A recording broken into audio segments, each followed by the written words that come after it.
So for those of you who do not know me, I'm Dr. Cliff Olson. I am the founder of Applied Hearing Solutions here in Phoenix, Arizona.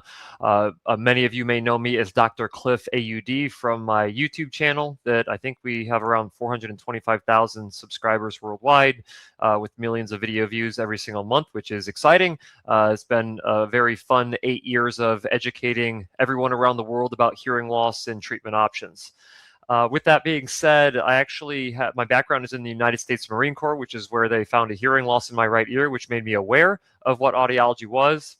Went to University of Illinois, my home state of Illinois, at Urbana-Champaign to get my doctorate, and then I started Applied Hearing Solutions along with the YouTube channel back in 2017. And then, of course, we have our nationwide network of hearing care professionals who have gone through my vetting program called Hearing Up, that are individuals who are following best practices just like we do here in Phoenix at Applied Hearing Solutions.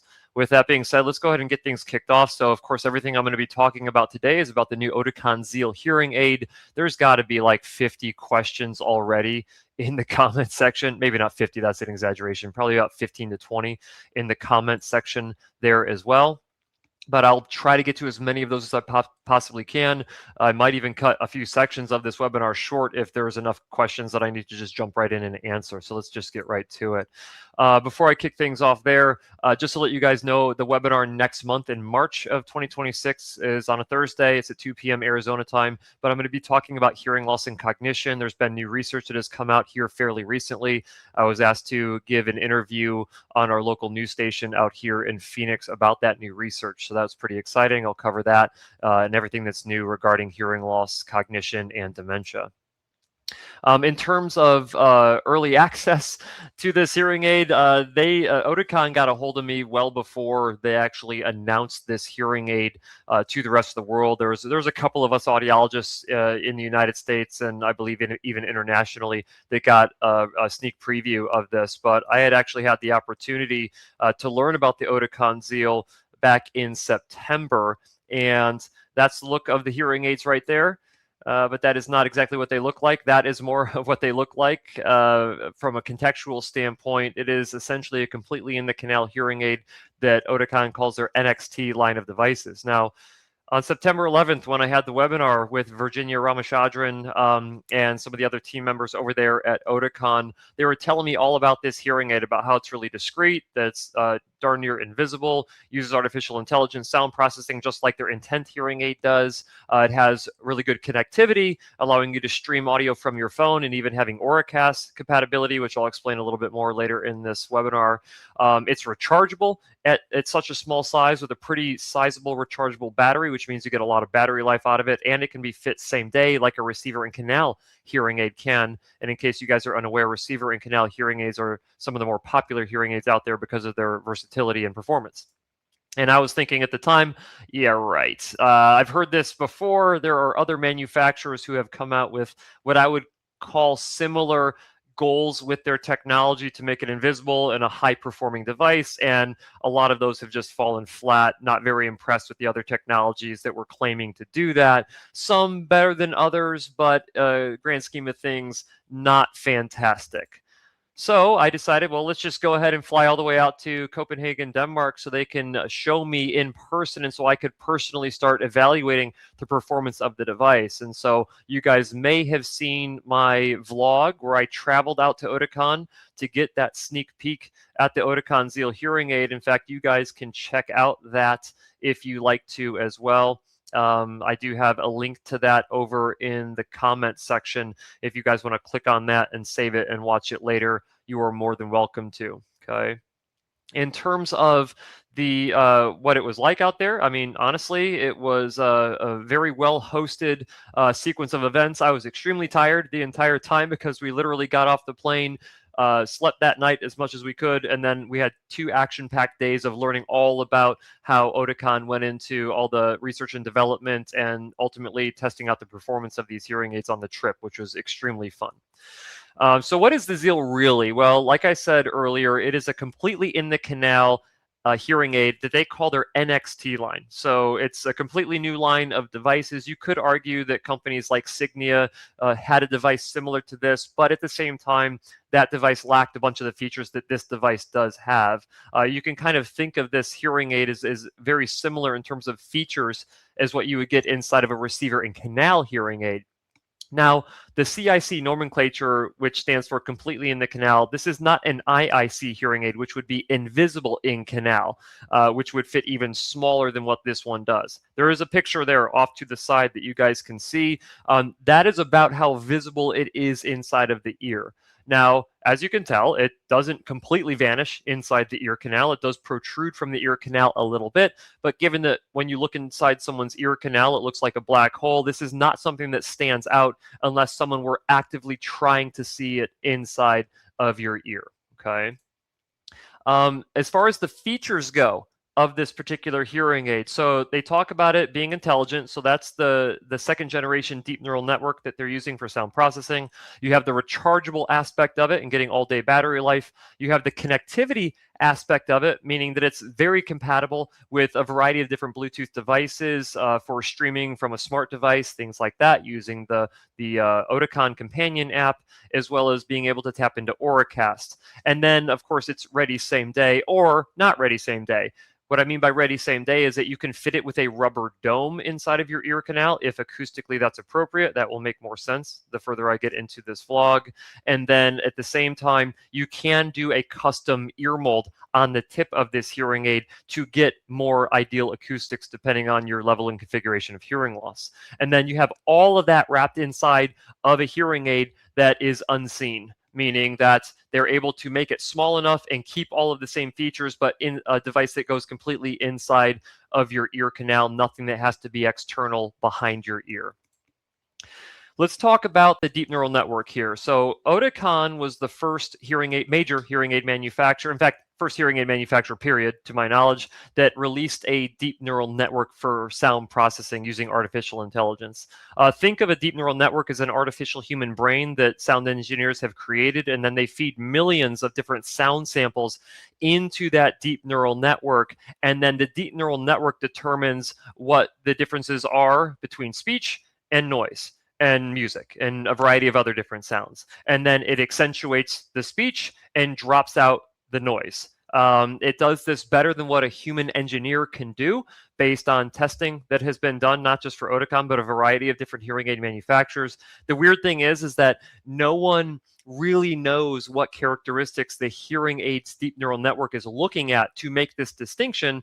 So you can't really go in and say, hey, this is what it's deciding on in terms of what's speech and what's noise. It just knows that it's giving you the right outcome, and then we just in turn accept that. Okay, but deep neural networks are definitely the gold standard now when it comes to sound processing inside of hearing aids, and you're starting to see some other manufacturers dive into deep neural networks for other things like microphone directionality, so on and so forth. But Oticon is the first hearing aid manufacturer now to have a second generation deep neural network. So they've refined their deep neural network since they came out with their first one. I think it was around 2020, 2021 in the Oticon More hearing aids, which in themselves was a very impressive hearing aid.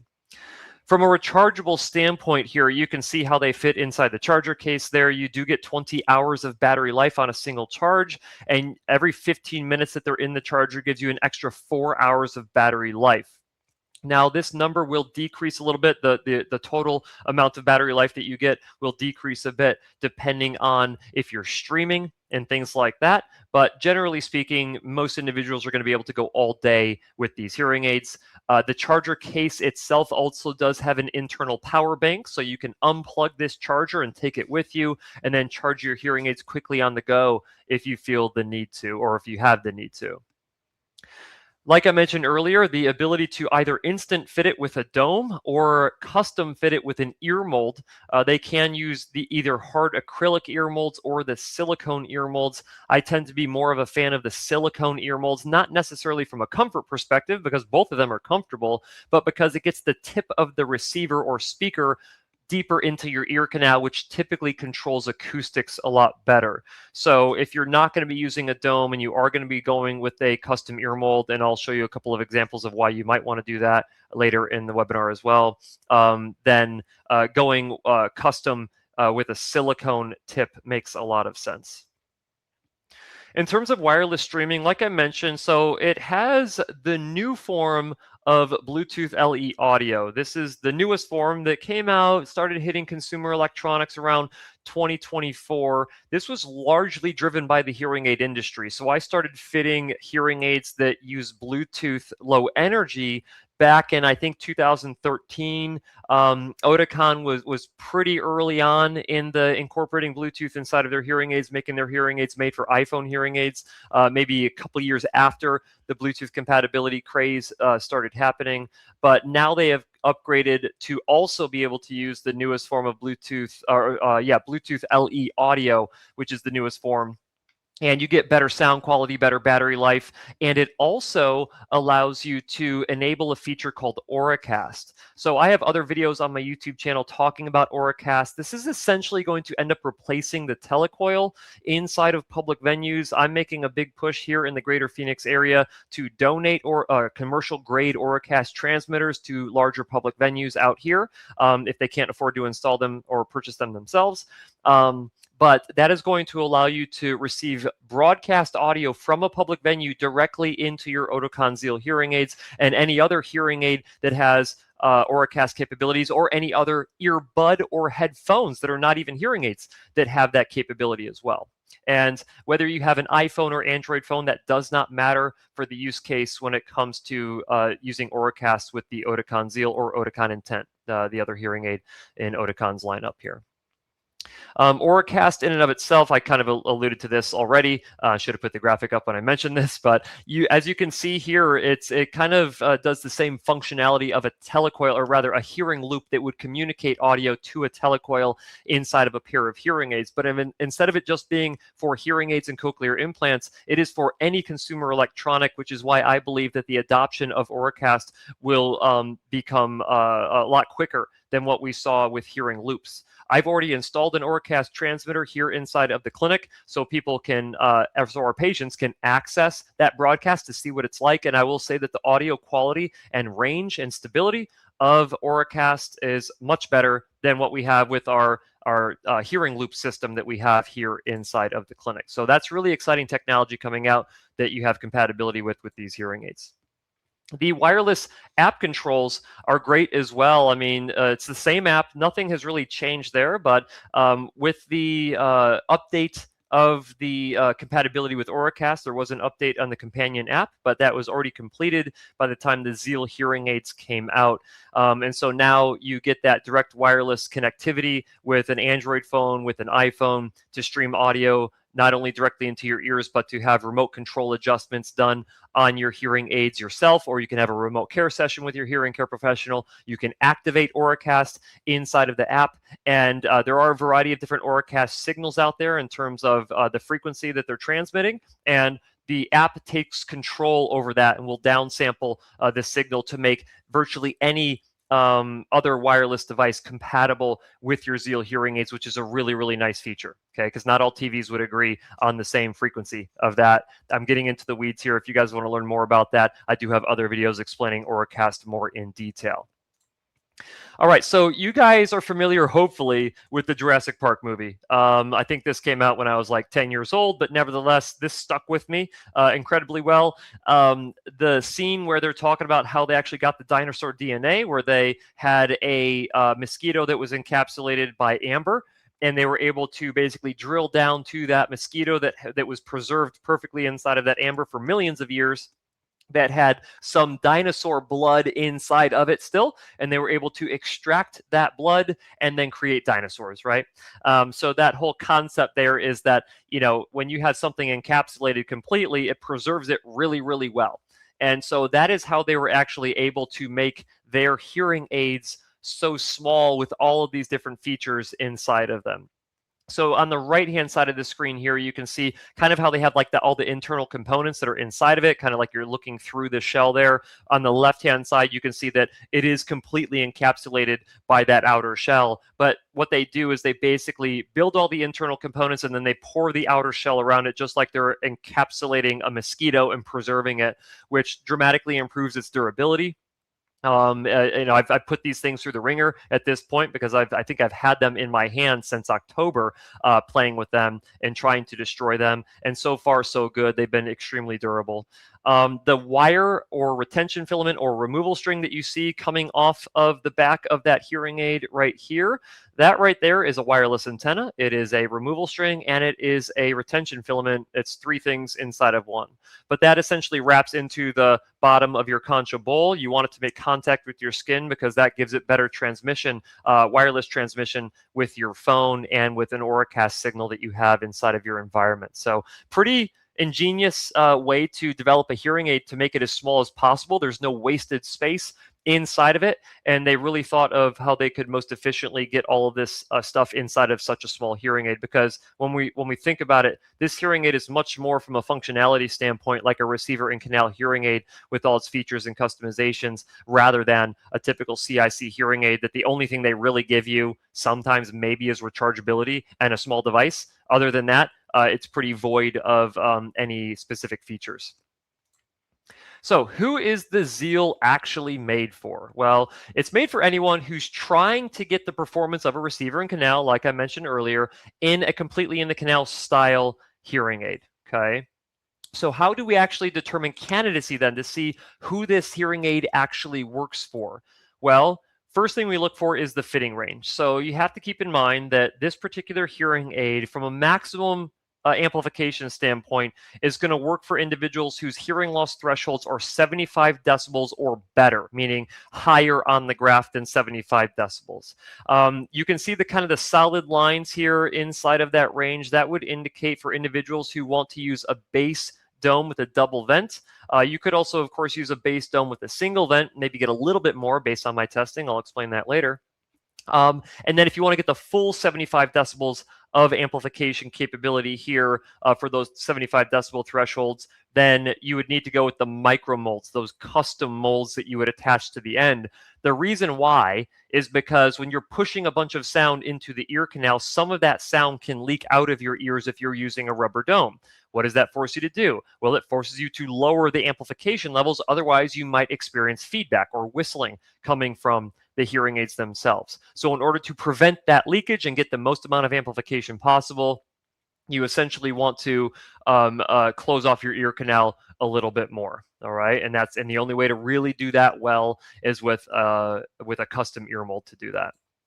Then, so this is what we've been doing. So a little bit of insight as to how we approach determining candidacy inside of the clinic. So, and I've been doing this on a lot of patients over the course of the end of 2025 and here, of course, in the beginning of 2026.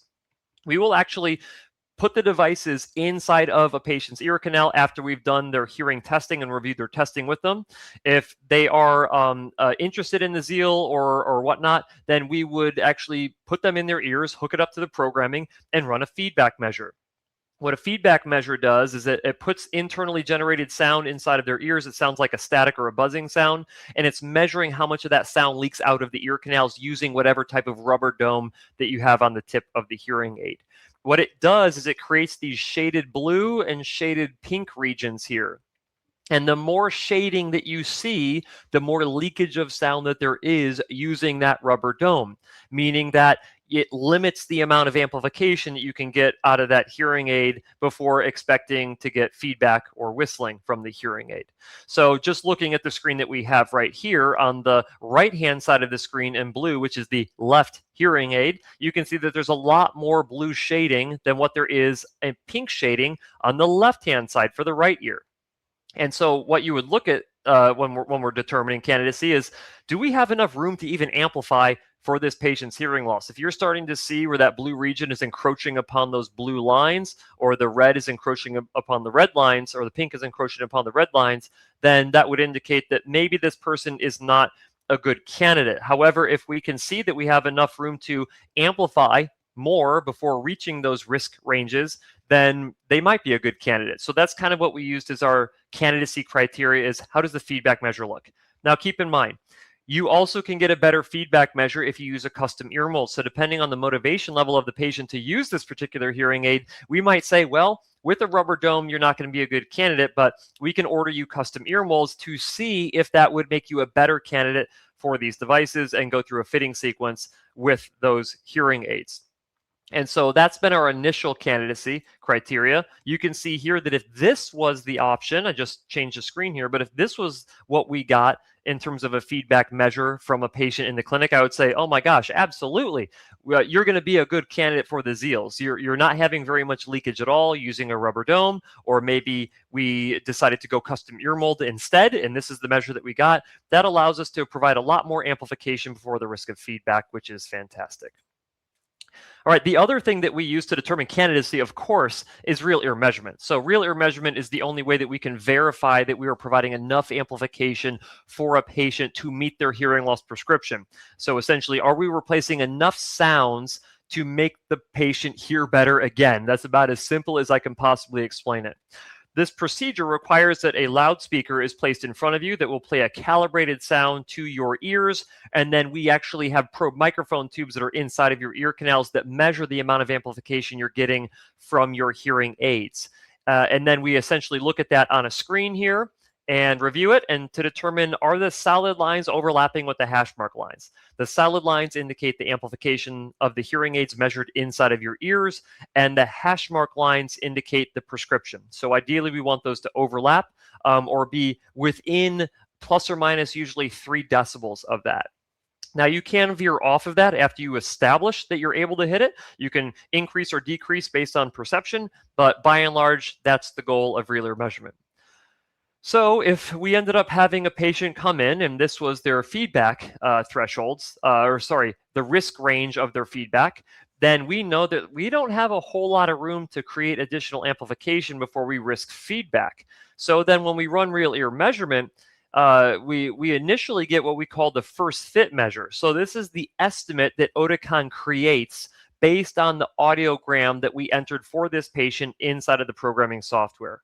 Now, as you can see, this initial fit, like, it has us, I guess, kind of in a ballpark of the amount of amplification this individual would need, but we are significantly under amplifying the high frequencies. And those of you who've been following me on YouTube for a while know that high frequencies are where the consonant sounds are at, and consonants give you the perception of clarity in speech. So this would create a phenomenon where you are not getting a lot of clarity out of the hearing aids. Would it be a little bit better? Yeah, it would. But if you're going to be spending good money on hearing treatment, you probably want to hear your best with those hearing aids. At least that's my belief in this. So anywhere that we're meeting the prescription, where the solid is overlapping with the green hash mark line, we're happy. Anywhere that it's above, we're not happy because they're over amplifying in those ranges. And anywhere you're below means that we're unhappy. Now, we know based off of this right here that we need to increase those high frequencies a lot, and we actually need to decrease the mid frequencies. So how did we do? Well, we were actually, as you can see, able to better approximate the prescriptive target lines. And I'm like, that's fantastic. This individual should be able to gain access to all of the missing speech sounds that are caused by them having a hearing loss, right?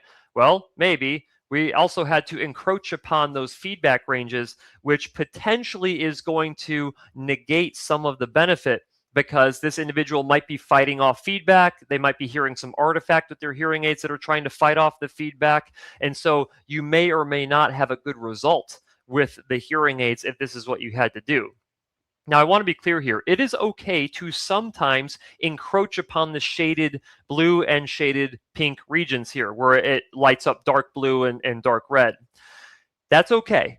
But if you have a lot of that, you're going to end up potentially running into issues. So in this individual's case, we would say, well, shoot, we're not actually doing a good job being able to amplify all the frequencies that you need with a rubber dome. So we may have to switch to a custom ear mold to see if we can do any better. All right, now what I want to do is I want to give you guys some results from actual programming that we did on patients, okay? Now, I'm not going to violate HIPAA here, but we do have some fictitious patient names. So Bill, let's talk about Bill. So when Bill came in, this was the feedback risk that we had for Bill. And I looked at this using a rubber dome. I'm like, Bill, you're like the perfect patient for a Zeal hearing aid. Let's get those Zeal hearing aids inside your ears in a couple weeks because we didn't have them yet. We had to pre-order. But let's go ahead, get them on pre-order. Let's get you scheduled for your 45-day best practice fitting sequence. Schedule all 4 of your visits for that fitting sequence. But when you come back that next time, I'm going to fit you with the Zeal hearing aids. I should have plenty of room to amplify sound for you to match your prescriptive targets. Now, this right here was the first fit. So remember, first fit is just the estimate of the amount of amplification that someone needs when you enter their hearing loss into the programming software. This right here, no bueno, not good, okay? We're over amplifying the low frequencies, which the patient does not need more of, and we are significantly under amplifying the high frequencies. This creates a phenomenon called upward spread of masking, where the over amplification of the lows drowned out the clarity from the highs. This individual may have actually heard worse wearing the Zeal hearing aids than not wearing the Zeal hearing aids. But we went in and we did custom programming. As you can see here in purple, we are reducing the low frequencies to meet their prescription. We've matched the prescription through the mid frequencies, and into the high frequencies, we are doing a pretty good job of hitting those high frequency prescriptive targets. I would say that is about a 90 to 95% the way to perfection on a hearing aid programming for average level speech here. So extremely excited when you get to see a prescriptive target match like that.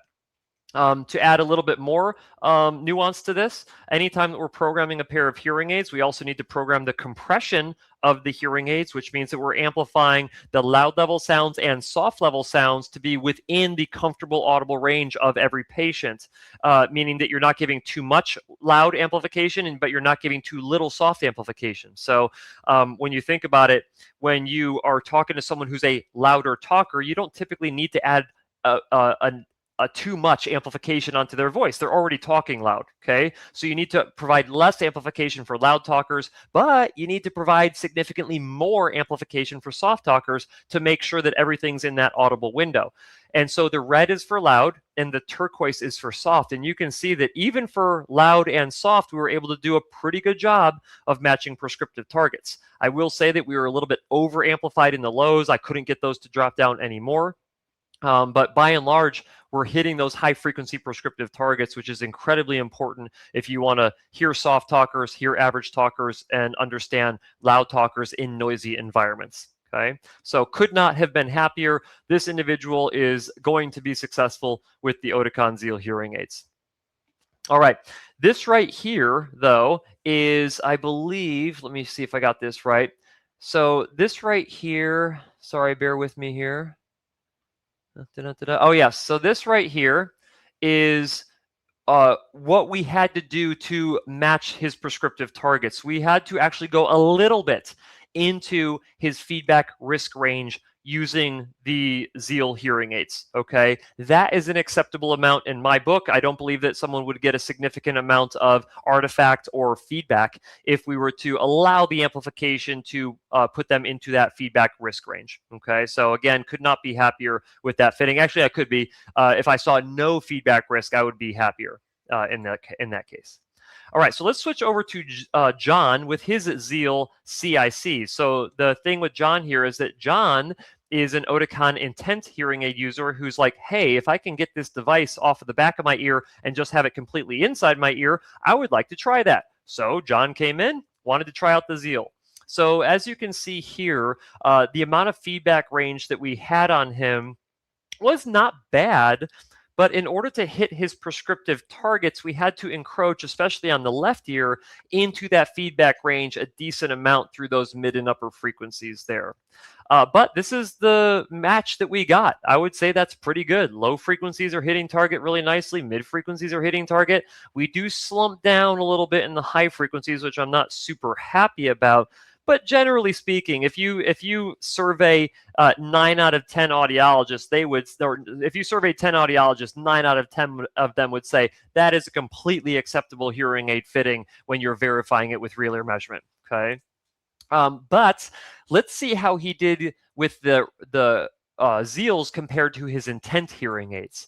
So this was him with his intent hearing aids. As you can see, again, we're trying to keep him as open fit as possible. He was using double vented domes, double vented closed domes, whatever they call them.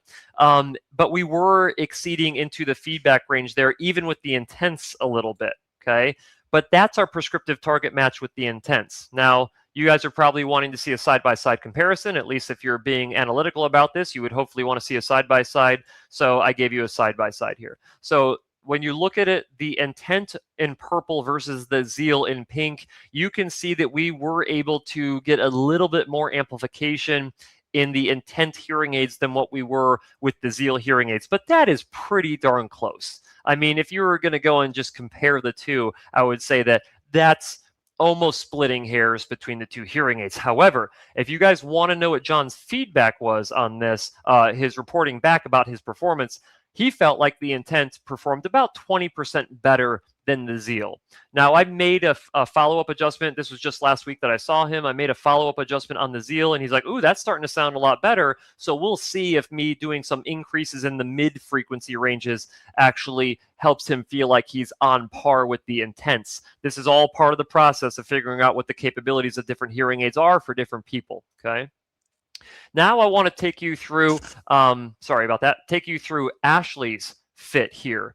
So you can see here that this is actually what the prescriptive targeting was that we were able to hit. I mean, for average, loud, and soft level speech, we were darn near hitting those targets exactly where we wanted to be hitting them. I would say that maybe in the low frequencies, we had a little too much leakage of sound out of her ear canals that we were not able to hit those low frequency prescriptive targets. But if you're that close across the frequency range, especially for this configuration of hearing loss, 9.8 times out of 10, an individual is going to do fantastic with those hearing aids. So for those of you out there who are not math whizzes, that's like 98 out of 100 patients with this type of hearing loss hitting those targets is going to do great.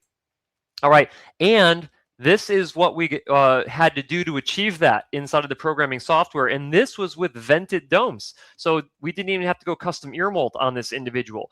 Her ear canal size and shape was very favorable to controlling the acoustics inside of the ears. Typically, if you have a smaller ear canal volume of space, you can get more amplification by driving less gain through the hearing aid, which is fantastic. If you have a really large ear canal like I do, you need a heck of a lot more amplification in order to hit prescriptive targets. And that's definitely what I found with me using the Zeal hearing aids. But if I got a programming like this, then I'm super ecstatic with the ability to match their targets. We did not have to encroach upon the feedback range at all with this particular hearing aid.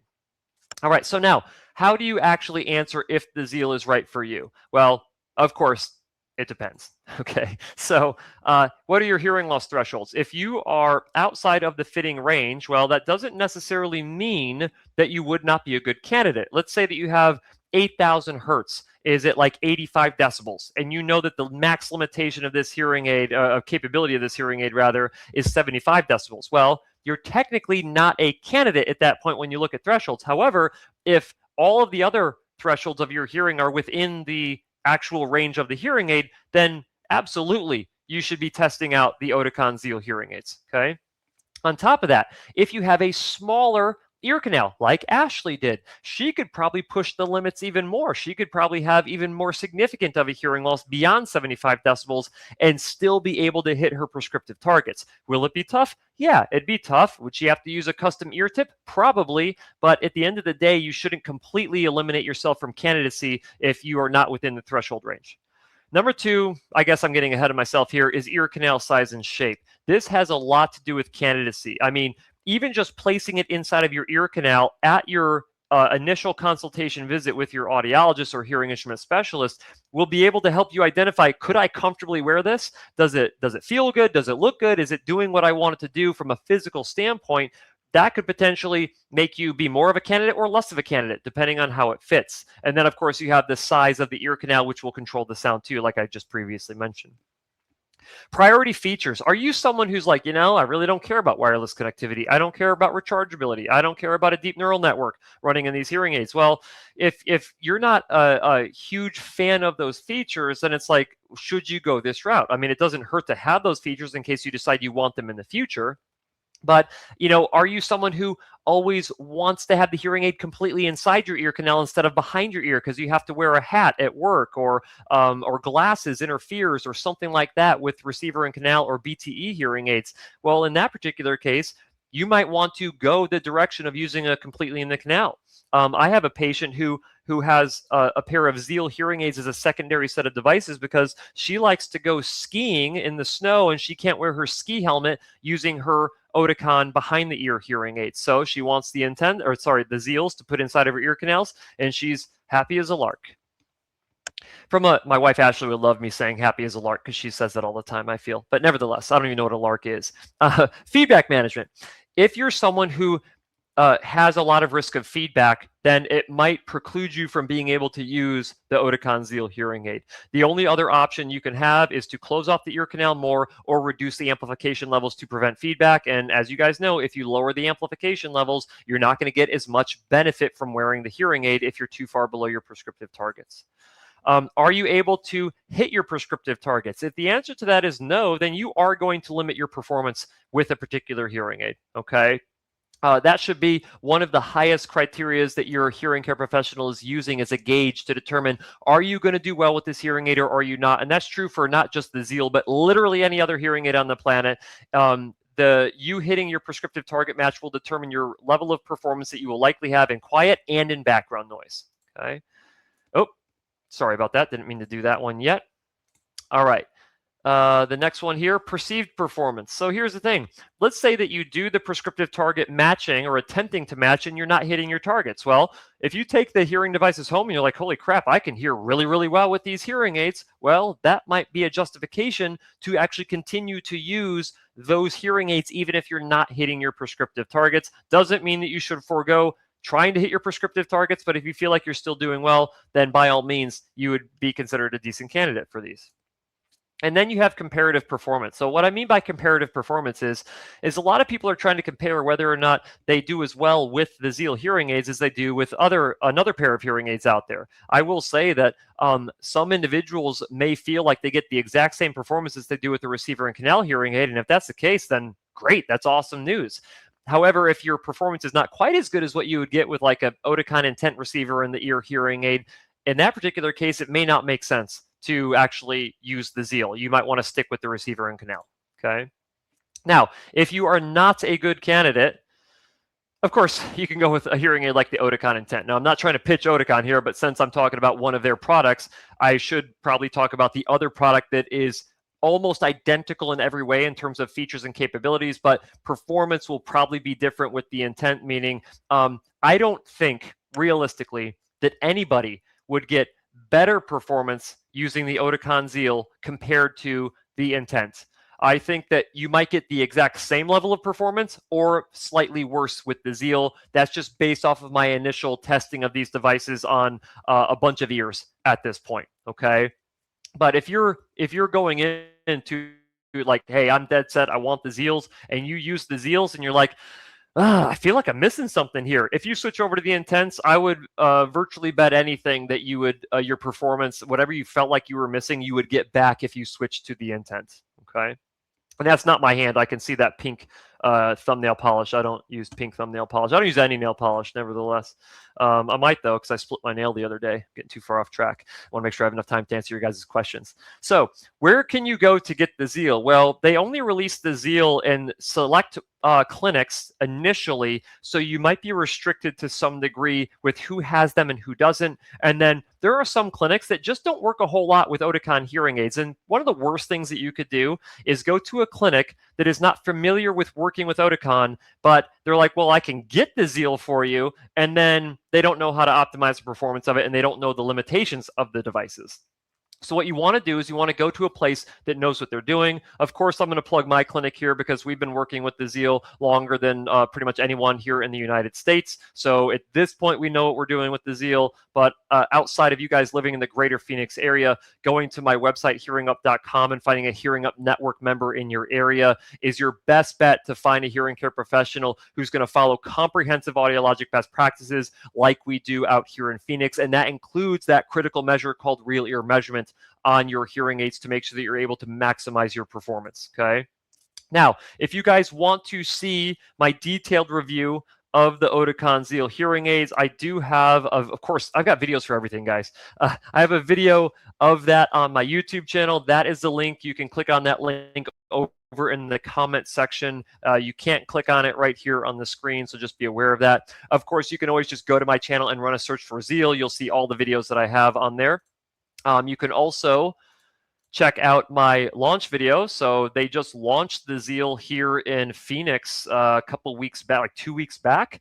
I've already got my launch event vlog on there, and I have a link for that too, of course, on my YouTube channel. And you know what, guys? One thing that I did not do here is I didn't give you guys the link for the hearing loss and dementia webinar that I'm going to be doing. So that is the link for that. Again, go over to the comment section, click on that link. You can register for that. There's been a ton of new research coming out on the link between hearing loss and dementia. That is not going to be a webinar where I'm just trying to scare everybody into wearing hearing aids. I'm just going to give you what the information is that we have and then give you what your next best steps are if you are concerned about that for yourself. Okay, so that's going to be over in the comment section there as well. That is next month. All right, so I don't have anyone helping me out on the webinar today, so it's just me, guys. I apologize. But this question was actually emailed to me. This is from Greg K. I currently wear Oticon Intent 1s with the telecoil that has Bluetooth LE audio and Auracast compatibility. Does the Zeal also contain a built-in telecoil? The answer to that is no. They had to eliminate all what I would consider to be bulky features out of the hearing aid. Telecoils are actually a copper coil of wire coiled inside of a hearing aid. It takes up a ton of space, which is why a lot of hearing aids don't have them. But they decided to eliminate that because they know that Auracast is going to end up taking that place. So I do not see the this particular hearing aid ever having a telecoil because you just cannot get telecoils small enough and still have them be functional. All right, we have one for Joanne Ramsey. Is occlusion an issue with the new Oticon Zeal? That's actually, well, not that the last question wasn't fantastic. This is a really, really good question. If you watch my full detailed review video, you'll see that there is some insertion loss by having the Oticon Zeal in your ear. And that is also true when it comes to, the, what was I going to say? I just wanted to change the screen. Using an open dome on an Oticon Zeal, because the back end of the Zeal product itself does close off the ear canal a bit. So we actually measured some insertion loss using real ear measurement. So we do know that there is some potential for occlusion there. But so far, what I would say is that we haven't run into a huge issue with that with patients inside the clinic with it actually being a problem. All right, Sheila Kimmel. How does Zeal perform when the room is 22 by 13, picture windows on two sides, 20 to 25 people speaking all at once? Well, Sheila, to answer your question effectively, I would have to know what your signal-to-noise ratio loss score is that is conducted with either the QuickSyn test or the ACT test or the 2-minute speech and noise test. Everybody's performance would be completely different based on what their speech and noise score is. So for some people, it would perform phenomenal. For other people, it wouldn't do much of anything at all from a benefit perspective. It's all about understanding what your speech and noise score is. So again, another reason to go to a hearing care professional who follows comprehensive best practices. Another question from Sheila here. Justine Bentley Hearing says Zeal demo does not fit in her ears. Well, that's unfortunate for Justine. It fits in a lot of ears that we've put it in. Of course, you're going to have people that it doesn't fit in their ears. That is unfortunate because if it doesn't fit, you must acquit. I think that's what you can't use the hearing aid. All right, let's see. We've got another one from Sheila. Sheila coming in strong here. Does Zeal AI actually learn? For example, does it self-modify over time? The answer to that is no. Once a deep neural network has been trained by the manufacturer, all that training is uploaded into the Sirius chip that's inside of the Zeal or the Intent hearing aid, and the learning is done. It does not learn any of your particular tendencies. None of that happens. Will that happen at some point in the future? Honestly, probably, yeah. But are we there yet? We are definitely not there yet. Let's see. Therese, thumbs up to you as well. All right, Sheila, back in with another question. Regarding the black encapsulation, any reports of reactions or itching? Haven't had any yet. If you do have itching with any hearing aid, you should use a product called Eargene. It's like a watery-based solution that takes itch away. It works really, really well. All right, Lisa. Is my data shared to help train the AI? What is the privacy policy? Well, the answer is no. Your data is not shared to help train the AI. However, you can agree to data sharing, I believe, when you are going into the app with these hearing aids. But they do have a pretty robust privacy policy. So if you want to read through that, you're more than welcome to. All right, Bruce, I look forward to Dr. Olson's description of the features of the new Oticon hearing aid, especially the AI feature. Hopefully, Bruce, I've given you enough information on that at this point. Of course, if I have not given it to you to your liking, I have probably a dozen videos talking about how AI is working inside of hearing aids on the YouTube channel. Sheila, definitely taking advantage of this Q&A time. Amen.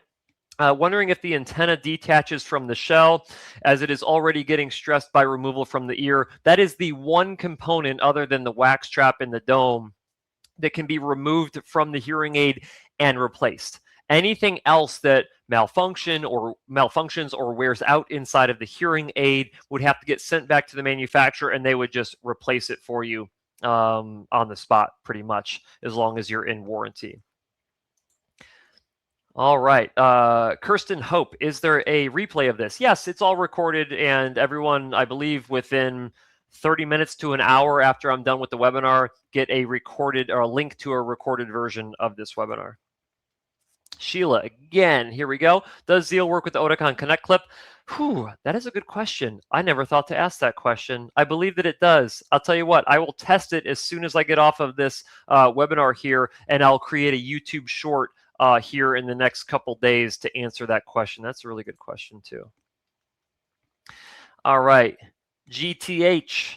When will Android be able to use hearing aid as a microphone like OS? I don't know. I don't know if and when it will. It may not. In fact, iPhone might be losing that feature if they make the conversion over to Bluetooth LE audio. I'm not sure about that completely, but that wouldn't be something to make a case for having the Connect clip be compatible with the Zeal hearing aid. So hopefully that is the case. Cost. Oh, my favorite question from Sheris Fitchett. This totally depends on where you live, what the quality of care is at the clinic that you go to. Do they follow best practices? How much time do they spend with you? Do they have an included service plan for a prolonged period of time? All of these variables can go in. Oh, the technology level of the hearing aids. In this particular case, the Zeal is only available in the top tier 1 technology. So there's no lower tiers yet. Usually Oticon comes out with lower tiers as time goes on. Excuse me. But me giving anyone a cost on any hearing aid, there's one thing I can guarantee you is that I will be wrong, because the only one that I would be right for is here in this clinic. Okay. All right. Will the Oticon Intent be an option for profound hearing loss? Most likely no. I know that I gave the heads up that, like, if you have small ear canals or use a custom ear mold, some ear canals might be able to squeak out enough gain. Man, profound hearing loss, that, you know, I guess technically the answer would be no to that. It would barely even touch severe level hearing loss. You're really looking at moderately severe or less hearing loss in order to be considered a decent candidate for this, James. All right, we got Frank. Are these cross-compatible? Unfortunately, no, Frank, they are not cross-compatible. And I will say this, usually when a hearing aid manufacturer releases a new hearing aid, if it is not cross-compatible right out of the gate, it is not going to be cross-compatible ever until they come out with a newer generation, potentially, of that tech. But the current Oticon Zeal hearing aid is not, and likely will not be, cross-compatible. Karen Killian, what would be the biggest difference between using closed versus open domes with the Zeal? Well, the biggest difference is you would have less feedback risk. But if the back end of the Zeal hearing aid closes off your ear canal the same amount, whether you're using an open dome or a closed dome, you might get the exact same. But based on my experience, you are likely going to get about 5 to 10 decibels more ability to add amplification before feedback if you use a closed dome versus an open dome. All right, Bruce Wilson, my closed captions are on my Firefox browser. It works just fine. Boom. Love it. Let's see. Gregory, are these compatible with Android phones? You bet your butt they are. I'm an Android guy primarily. I do, of course, have Apple as well, so I can test everything. But you now have Google Fast Pair. This is not something I brought up in the webinar, but you have something called Google Fast Pair that allows you to quickly pair up with your phone. As soon as you take your hearing aids out of the charger, your phone's going to come up and say, hey, we just identified a Bluetooth device. Do you want to pair with it? And then you have the option to pair with it. The problem is that you still have to go through all the same pairing process if you want to use the Oticon Companion app. So take that for what it's worth. All right, Katie Chalmers. Went to a training last evening with my Oticon reps. Awesome. Hopefully they shared all the same stuff that I'm sharing with you right now about the capabilities and limitations. Most of the time, reps don't tell you the limitations of a particular product, but I feel like Oticon's been pretty good about this. I got to give them a hand for being honest about the strengths and limitations about using their new tech. So kudos to them. Now, do these also come with the telecoil? Harry, sorry, they do not come with the telecoil. Tom, I am registered but cannot really attend as it overlaps with another business call. Will this be available to review or view later? Yes, it will. Tom, you're going to hear me talking about you on the recording right here because hopefully you watched the recording now. All right, Stuart Showstack, am I correct that it has only one microphone? Is that a problem? Well, you are correct. It has only one microphone. Is it a problem? Not necessarily. So the reason that Stuart's asking this question, guys, is because if a hearing aid has only one microphone per ear, it's very difficult for that hearing aid to perform polar plotting of where the speech is at and where the noise is at in your environment, and then steer the microphones in that direction to focus on the voice of the people you want to hear and mitigate the amplification of noise that you do not want to hear. However, when you have one of those microphones inside of your ear, you get the benefit of your pinna effect, which is a funneling effect that you get from your ear itself, that you do not get from a receiver and canal hearing aid that has multiple microphones behind your ears. That being said, you're giving away, you're taking, it's probably a wash. But until I see objective data from hearadvisor.com, I'm not going to make a comment on the noise reduction capability differences of having only one microphone versus two.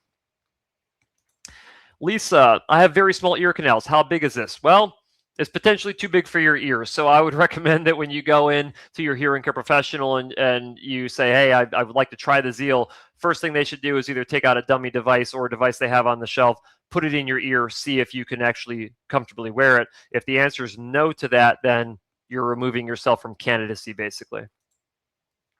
Mark Katz, can the battery be replaced when years from now replacement is needed? No, however, if you run into battery-related issues, Oticon's just going to replace the whole unit for you. So, your warranty typically goes about 3 years. You can extend it to 4 at the end of that 3 years. So if anything happens with the battery or your battery life is depleting, and we can see that inside of the Oticon programming software, we can actually do an evaluation of the health of your lithium-ion battery. So I wouldn't worry too much about the ability to replace it. I would worry more about are you still in warranty to get the device swapped out to get a brand new battery inside of it. Larry Lamantia, can I access a replay of this webcast? Yes, you can. You're going to get a link for it. Stephen Lamson. Lark is a bird. Who knew?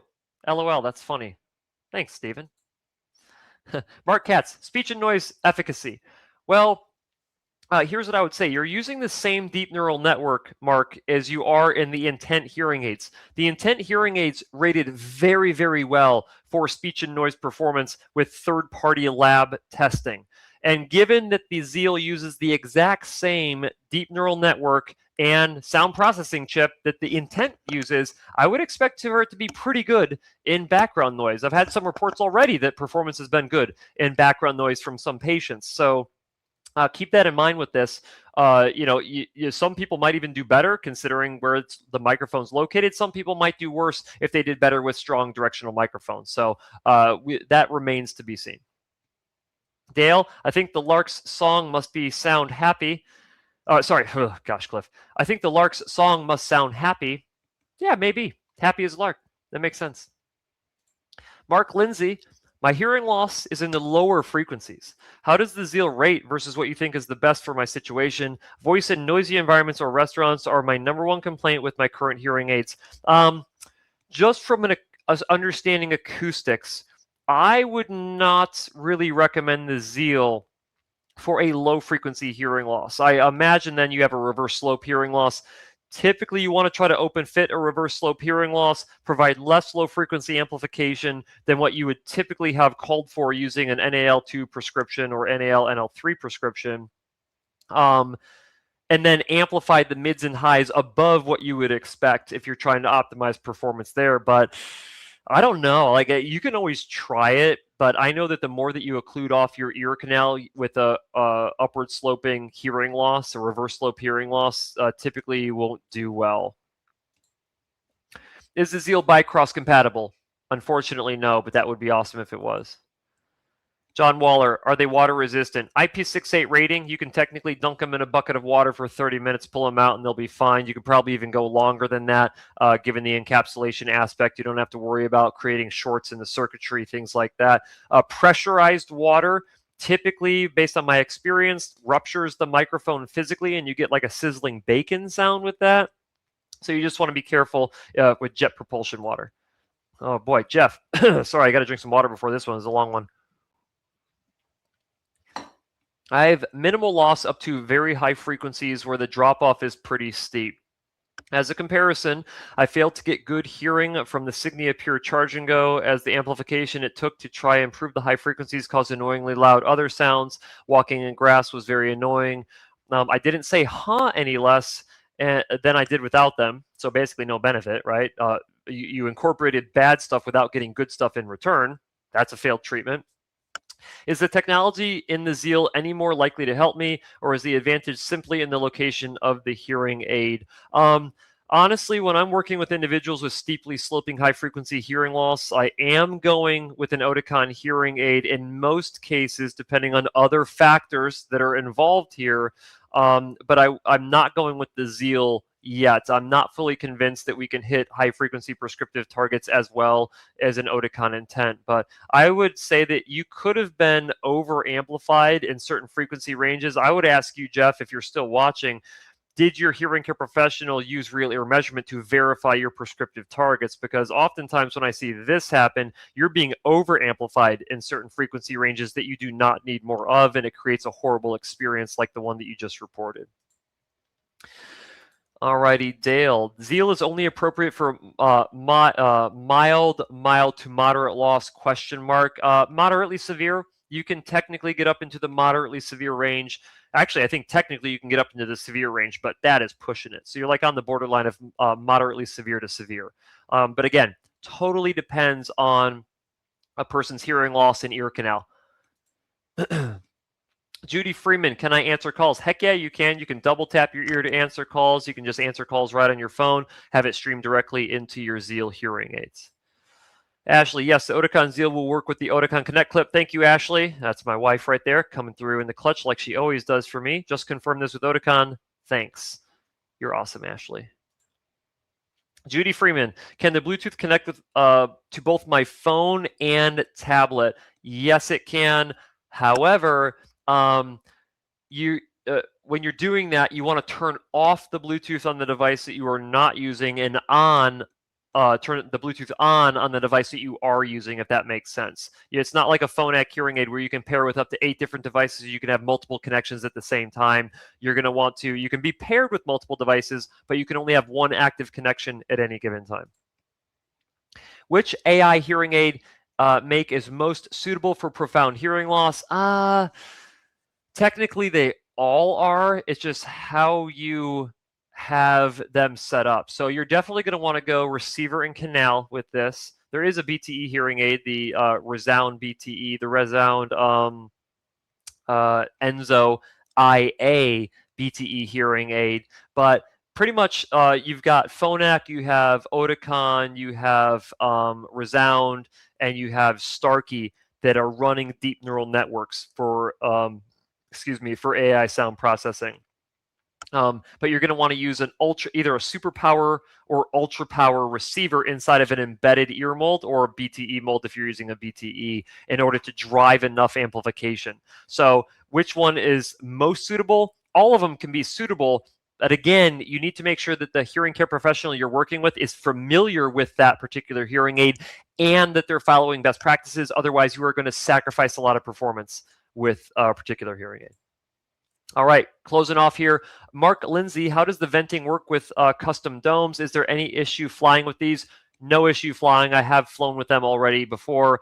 Not an issue. It won't cause any middle ear issues. Does Bluetooth connect to two devices at once? You can be paired with two devices. You cannot have two active connections at the same time. Dries Waymeyer, how does it connect to a TV? Well, if you can still use the streaming device, the TV streamer from Oticon, but if you have Auracast on your TV, a newer TV like 2025 and newer, you can stream directly from the TV because you can use Auracast on these, which is nice.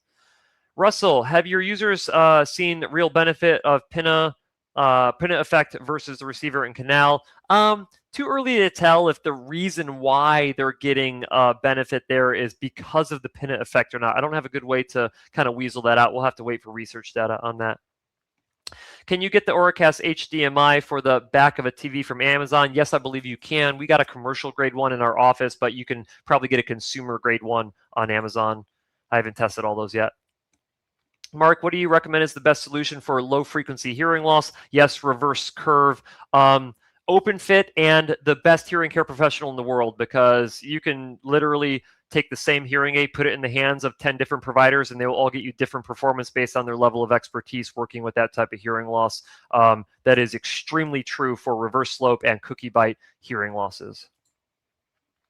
All right, last three questions here. As my voice is cutting out for you guys. If your phone is unavailable or lost, how would I control its functionality, such as volume control on and off?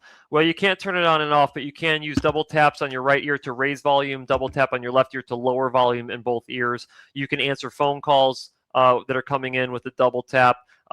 Pretty much everything else requires the use of the phone or putting your hearing aids in the charger to turn them off, because there is no push button on these hearing aids. My original test was performed locally and adjustments were made by the audiologist online.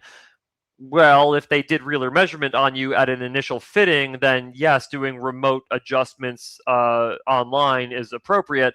But if they did all remote adjustments on you, first and foremost, they're a bad hearing care professional, because they're not making sure that you're hearing your best, because they didn't do the proper best practice procedures in the office. And you are likely not even getting a full experience of what the Zeals should sound like if that was the case, unfortunately.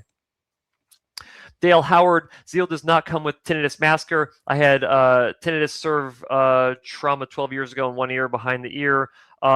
Yes, it does come with tinnitus masking. You can use tinnitus masking with the Zeal hearing aids. So, awesome. Okay. Now let's see. Attending from Tokyo. Might as well answer these last two. Hi, I'm attending from Tokyo. If my customer has mild hearing loss, does DNN work well with open dome? DNN never works as well with an open dome. I'll just throw that out there, but it's worth testing. What is the difference, the Zeal and let's say the Philips hearing aids? Primarily the provider who fits the Philips versus the Zeal. You never want to make a decision based on the brand of hearing aid. You always want to make a decision based on the hearing care professional, in my opinion, because the hearing aid doesn't matter unless you have a professional who knows what they're doing. And then Priscilla, last question here. I'm testing the intent now, but struggling to hear soft, low speech. What adjustment should my doctor make? Well, hopefully they would tell you that they should increase compression of soft level sounds to make soft level speech audible to you better. So hopefully that answers that question. Again, that should all be verified with real measurement. Thank you for today. You're welcome, Dale. Glad you like the videos on YouTube. Jeff, yeah, Lark is a bird, but the question is, how do we know if it's happy? No idea. Maybe it has to sing happy for us to know. So maybe Ashley could chime in on that one, since she's the one who likes to say that so much. But guys, it's been a pleasure working with you here today. or getting a chance to speak with you guys. If you have any questions, please feel free to reach out. Again, we're at Applied Hearing Solutions here in Phoenix. Not hard to find us. If you are not in Phoenix and you want more education on hearing loss, hearing aids, tinnitus, all the things, go check out the YouTube channel. I've got a ton of video content up there for you. And then just as a last quick reminder here, if you want to register for the Hearing Loss and Dementia webinar next month, go ahead and go over there and do that. Otherwise, you'll be seeing some videos and emails come out from me about that as well. But guys, it's been a great pleasure. I wish you the best of luck using your new Oticon Zeal hearing aids, and we'll see you next month.